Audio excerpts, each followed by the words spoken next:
ఆ ఊర్లో ఉండే దేవుడి మీద ఇగో నేను యాదగిరిగుట్ట లక్ష్మీ నరసన్న మీద ఒట్టంటాడు. ఇంకో ఊరికి పోతాడు, అక్కడ ఉండే బాసర సరస్వతి మీద ఒట్టంటాడు. మరి ఇక్కడికి వచ్చిండో మఠంపల్లికి లేదో కానీ ఇక్కడికి వస్తే ఇక్కడ దేవుడు కూడా భయపడే పరిస్థితి. ఎందుకంటే దేవుళ్ళ మీద ఒట్లేసి దేవుళ్ళను కూడా ఇబ్బందులు పెట్టే ప్రయత్నం చేస్తూ ఉన్నాడు. 2 లక్షల రుణమాఫీ అన్నాడు, దానికి ఇంతవరకు అత్తాలేదు పత్తాలేదు. ఊసర వెళ్ళి రంగులు మార్చినట్టు రేవంత్ రెడ్డి ఇప్పుడు తేదీలు మారుస్తున్నాడు. డిసెంబర్ 9 అయిపోయింది, ఇప్పుడు కొత్త తేదీ ఆగస్టు 15, 15 ఆగస్టుకు విడుదల. కానీ చాలా తెలివైనోడు రేవంత్ రెడ్డి, చాలా తెలివైనోడు, చాలా నిజాయితీ గల్ల మోసగాడు. ఆయన నీకు ఆగస్టు 15 డేట్ చెప్పిండు, సంవత్సరం చెప్పిండా? సో 2029 కావచ్చు, 2030 కావచ్చు, 2047 కావచ్చు, ఏదైనా కావచ్చు. ఆయన అనడానికి లేదు, పాపం ఆయన తప్పు కూడా లేదు. ఆయన చాలా నిజాయితీగా ఎన్నికలకు ముందే చెప్పిండు. ఏం చెప్పిండు? ప్రజలు మోసపోవాలనే కోరుకుంటారు, ప్రజలు మోసగాళ్ళనే నమ్ముతారు. చూసింటారు మీరు, ఆ వీడియో చూసినా లేదా? మోసగాళ్ళనే నమ్ముతారు, మేము మోసపు మాటలు వినాలనే కోరుకుంటారు, అందుకే మేము మోసం చేస్తూనే ఉంటాం అని చెప్పి చాలా కుండబద్దలు కొట్టినట్టు చాలా నిజాయితీగా మోసం చేసిండు. తప్పు మనది, అట్లాంటి మోసగాళ్ళని నమ్మినందుకు తప్పు మనది. వాళ్ళు ఒక్కొక్కటిగా వాస్తవాలు బయటకు వస్తున్నాయి, విషయం ఒక్కొక్కటికి ఇప్పుడే బయటపడతా ఉంది. 2 లక్షల రుణమాఫీ జరగదు అనే విషయం దాదాపుగా రైతులకు ఇప్పుడిప్పుడే అర్థమవుతా ఉంది. 500 రూపాయల బోనస్ అన్నారు, క్వింటాల్కి 500 బోనస్ అన్నారు. ఆనాడు వరి పండించండి, ఎంత పండించినా ఇబ్బంది లేదు, 500 బోనస్ అని చెప్పి డైలాగులు కొట్టినారు. మరి నిన్న కేబినెట్ మీటింగ్ తర్వాత స్పష్టంగా చెప్తున్నారు, 500 బోనస్ అనేది బోగస్ మాట, సన్నవడ్లు పండించే వాళ్ళకి మాత్రమే బోనస్ అని చెప్పి మంత్రి గారు చెప్తా ఉన్నారు, ప్రభుత్వ నిర్ణయం అని చెప్తా ఉన్నారు. హుజూర్ నగర్ ప్రాంతంలో ఎక్కువ సన్నవడ్లు పండించే వాళ్ళు ఉన్నారు. మరి నేను మిమ్మల్ని అడుగుతా ఉన్నా, సన్నవడ్లకి మార్కెట్లో ఇప్పుడు ఏం రేటు పలుకుతా ఉంది? క్వింటాల్కి 2300 వస్తుందా? అప్పుడప్పుడు ధర బాగా వస్తే 25, 27, ఒక్కొక్క సందర్భంలో 3000 కూడా వస్తుంది కదా, అప్పుడప్పుడు వస్తుంది. తగ్గించారు, ఆగురా అయ్యా, తొందరపడు. తగ్గించారు అని ఇప్పుడంటే ఏం లాభం? ఓటేమో వానికి గుద్దుతూ అడుగుడేమో నన్ను అడగబడుతూ, కత్తి వాడికి ఇచ్చి యుద్ధం నన్ను చేయమంటే ఎట్లా తమ్ముడు? నేను అనేది అదే, మీకు 3000 దాకా అప్పుడప్పుడు పలికినప్పుడు, 2700 పలికినప్పుడు, 2500 పలికినప్పుడు మీకు వీని బోనస్ అవసరం ఉంటుందా? అసలు బ్రహ్మాండంగా మార్కెట్లోనే రేట్ వస్తుంది సన్నవడ్లకి, వచ్చినప్పుడు బోనస్ లేదు, ఏం లేదు. ఇది వాళ్ళకు కూడా తెలుసు, ప్రభుత్వానికి కూడా. మీరు బోనస్ అడగరు, మీరు తీసుకోరు, మీరు మిల్లర్లకు అమ్ముకుంటారు, మార్కెట్కు పోతుంది, వాడికి తెలుసు రూపాయి ఖర్చు లేకుండా మాట నిలబెట్టుకున్న బిల్డప్. వాస్తవం ఏంది? తెలంగాణలో 80-85% తెలంగాణలో పండే వడ్లు బియ్యం, దొడ్డు వడ్లు పండుతాయి. వాళ్ళకేమో బోనస్ లేదంట. ఎన్నికలకు ముందు చెప్పలేదు ఈ మాట, అందరికీ అన్ని అన్నాడు ఎన్నికలకు ముందు. ఇప్పుడేమో కొందరికే కొన్ని అంటున్నాడు. అప్పుడేమో అందరికీ అన్ని ఓట్లున్నాయి కాబట్టి ఇప్పుడు కొందరికే కొన్ని, బోనస్ కూడా బోగస్ అని తేలిపోయింది. ఇంకా విచిత్రం అనిపిస్తుంది. ఉత్తమ్ కుమార్ రెడ్డి గారు ఉన్నారు, ఆయన పౌర సరఫరాల మంత్రి. మరి ఉత్తమ్ కుమార్ రెడ్డి గారు హుజూర్ నగర్ ప్రజల తరపున నోరు విప్పండి, గొంతు విప్పండి, మోసం ఎందుకు చేస్తున్నారో ప్రజలకు చెప్పండి. సన్నాయి నొక్కులు నొక్కే సన్నాసులకు, కాంగ్రెస్ సన్నాసులకు, రైతు బిడ్డలందరూ నేను కోరుతా ఉన్నా, బోనస్ అని మోసం చేసినందుకు, బోనస్ అని బోగస్ మాటలు చెప్పినందుకు ఓటుతోనే వాళ్లకు సమాధానం చెప్పండి. రాకేష్ రెడ్డికి ఓటేసి ఉత్తమ్ కుమార్ రెడ్డికి, ఈ ప్రభుత్వానికి బుద్ధి చెప్పండి అని చెప్పి నేను విజ్ఞప్తి చేస్తా ఉన్నా. 500 బోనస్ ఒకటే కాదు, 2 లక్షల రుణమాఫీ ఒకటే కాదు. ఏమన్నారు అన్నాడు? కేసీఆర్ గారు 10,000 ఇస్తున్నాడు రైతు బంధు, మేము 15,000 ఇస్తాం రైతు భరోసా అని బిల్డప్ ఇచ్చిండ్రా? పడ్డదా రైతు భరోసా? ఒక్కరికన్నా వచ్చిందా? 15,000? 15,000 కాదు, ఆ 10,000కే దిక్కులేదు. నాట్ల నాడు ఇయ్యాలా రైతు బంధు, ఎప్పుడు ఇయ్యాలా? నాట్లేసే నాడు ఇయ్యాలా. ఎప్పుడు ఇస్తున్నాడు రేవంత్ రెడ్డి? ఓట్లేసేటప్పుడు ఇస్తున్నాడు. నాట్ల నాడు ఇయ్యాల్సిన రైతు బంధు ఓట్లకి ఇచ్చి, ఓట్ల వేటలో మరి డిసెంబర్లో ఇయ్యాల్సింది మేలో ఇచ్చి, అది కూడా ఏదో ఘనకార్యం అన్నట్టు సంకలు గుద్దుకొని ఇవాళ రైతు బిడ్డల్ని, రైతులని అవమానించే ప్రయత్నం చేస్తా ఉన్నాడు. ఆనాడు అన్నాడు, భూ యజమానులకు, భూస్వాములకు మాత్రమే కేసీఆర్ గారు రైతు బంధు ఇస్తున్నాడు, నేను కౌలు రైతులకు ఇస్తా అన్నాడు. ఒక్క కౌలు రైతు కన్నా ఒక్క పైసనన్నా వచ్చిందా? ఒక్క పైసా రాలేదు. రైతు కూలీలకు 12,000 అన్నాడు, ఒక్కరికన్నా వచ్చిందా? మరి రైతు బిడ్డలైన మనం ఒక్క పని చేయకపోగా, ఇచ్చిన ఒక్క హామీ నెరవేర్చకపోగా, 100 రోజుల్లో ఇస్తానన్న మాటలన్నీ బోగస్ అని తేలిపోయినాక కూడా మళ్ళీ కాంగ్రెస్కే గుద్దుదాం, కానీ మేము వచ్చినప్పుడు మాత్రం లొల్లిపెట్టి ఇది లేదు అది లేదని మాత్రం మా మీద అరుద్దాం. బాగానే ఉంటుంది కదా. కత్తి వాళ్ళకి ఇవ్వండి, యుద్ధం మమ్మల్ని చేయమనండి. మోసం వాళ్ళ చేతిలోకి పోండి, మళ్ళీ ఇక్కడికి వచ్చినప్పుడు మాత్రం మళ్ళీ ఇంకోళ్ళని నిలదీయండి. నా విజ్ఞప్తి మీతో ఒకటే, ఒకసారి మోసపోతే ఒక వ్యక్తి చేతుల్లో కానీ ఒక సంస్థ చేతుల్లో కానీ ఒకసారి మోసపోతే మొదటిసారి మోసం చేసిన వాడిది తప్పు అవుతుంది.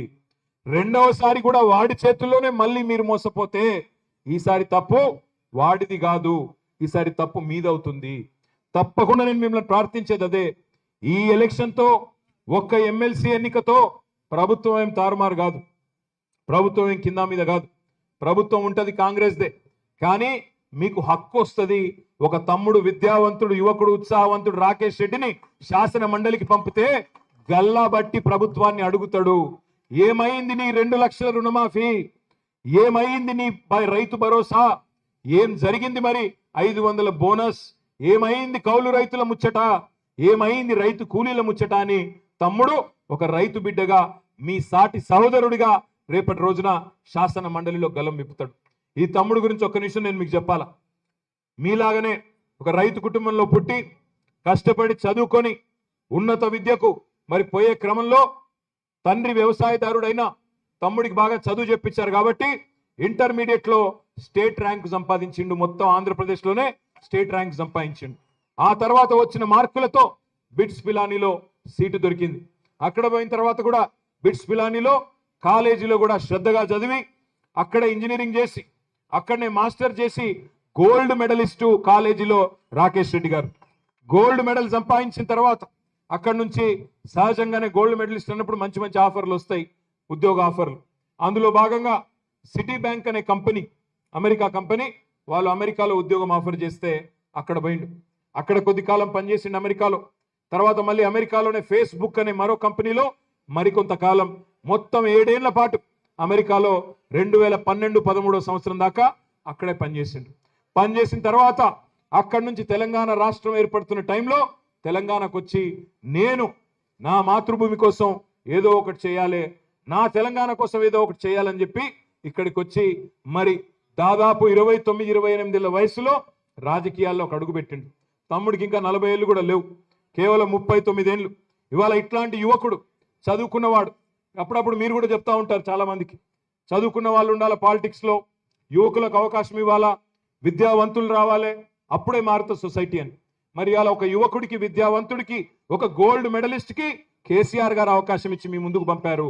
మీరెవరిని ఎంచుకుంటారో మీరే ఆలోచించుకోండి. ఇక్కడనేమో గోల్డ్ మెడలిస్ట్ ఉన్నాడు, అవతల కాంగ్రెస్ పార్టీ వాడేమో గోల్డ్ దొంగతనం చేసేటోడు ఉన్నాడు. ఆలోచించుకోండి.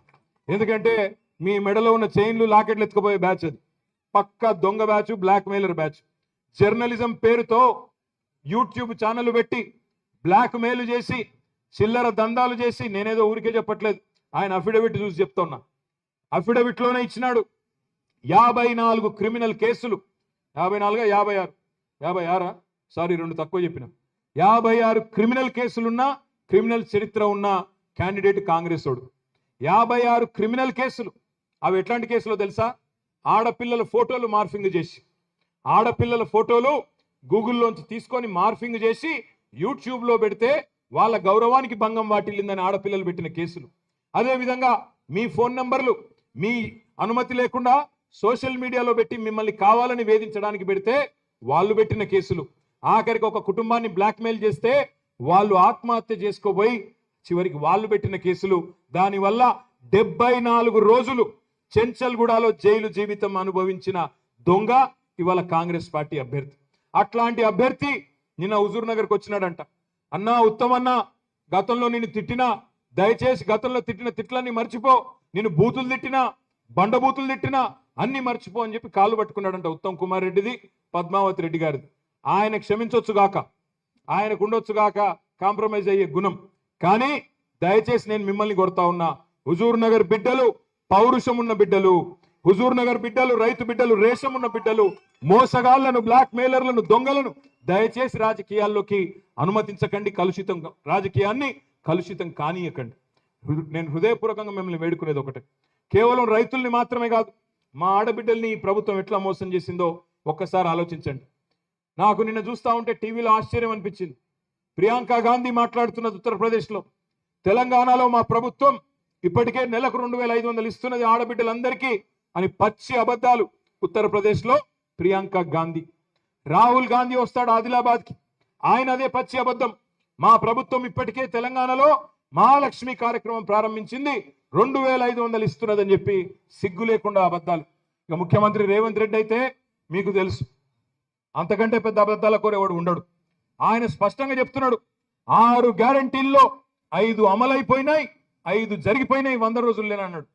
ఒక్కటంటే ఒక్కటి అమలైందా? ఒక్క ఫ్రీ బస్. ఆ ఫ్రీ బస్సులో కూడా ఎన్ని సుందర దృశ్యాలు. మహిళలు ఒకరినొకరు జుట్లు పట్టుకొని కొట్టుకోవడం, ముష్టి యుద్ధాలు, చెప్పులతో కొట్టుకోవడం, మగవాళ్ళేమో టికెట్లు కొనుక్కొని మీరు తిట్టుకోవడం. ఆ ఒక్క ఫ్రీ బస్ అనే ఒక కార్యక్రమం తప్ప ఇంకొక పనన్న జరిగిందా ఆలోచించండి. ఆడపిల్లలకు స్కూటీలు ఇస్తామన్నారు, వచ్చినాయా? నెలకు 2,500 అన్నారు, వచ్చినాయా? ముసలోళ్ళకి నెలకు 4,000 రూపాయల పెన్షన్లు అన్నారు, వచ్చినాయా? కేసీఆర్ ముసలమ్మకే ఇస్తున్నాడు, నేను ముసలయ్యకు కూడా ఇస్తా, ఇద్దరికి ఇస్తా, ఇంటికి 8,000 ఇస్తా అన్నాడు, వచ్చిందా? రాలేదు. కాదు, జనవరి నెల 2,000 కూడా ఎగ్గొట్టిండు రేవంత్ రెడ్డి. ముసలోళ్ళ పెన్షన్ జనవరి నెలది 2,000 కూడా ఎగ్గొట్టినాడు. కళ్యాణ లక్ష్మి, కేసీఆర్ గారు కళ్యాణ లక్ష్మి ఇస్తున్నాడు, నేను దాని మీదికెళ్ళి తులం బంగారం ఇస్తా అన్నాడు. ఆడపిల్లలు బంగారం సెంటిమెంట్ ఉంటుంది కదా, పాపం పడిపోయింది. మనం చెప్పినా ఏం లేదు, లేదు లేదు లేదు నాకు బంగారం కావాలా, బస్సు కావాలని గుద్దీలు. వచ్చిందా బంగారం? రాలేదా? బంగారం కాదు, ఇనుము కూడా ఇయ్యడు వాడు, తులం ఇనుము కూడా ఇయ్యడు, తులం బంగారం కాదు. పచ్చి దొంగలు. మేము ఇదే మాట చెప్పినాం, ఎన్నికలకు ముందు వచ్చి మీ హుజూర్ నగర్ కూడా వచ్చి మొత్తుకున్నాం, మోసపోకండి, మోసపోతే గోసపడతారని చెప్పినాం. కరెంటు కోతలు చాలైనాయా? మార్పు బాగుందా? చక్కగుందా? హుజూర్ నగర్లో సమ్మగుందా? కోరుకున్నారు కదా, ఏరి కోరి తెచ్చుకున్నారు, వాళ్ళు ఎగిరెగిరి తంతున్నారు. అదే నేను చెప్పింది మీకు, ఆనాడు చెప్పింది, ఈరోజు చెప్పేది అదే. ఈ దొంగలను నమ్మితే, దొంగ కాంగ్రెస్ నమ్మితే మళ్ళీ మోసపోతాం. అది అభయాస్తం కాదు, భస్మాసురాస్తం అని చెప్పినాం.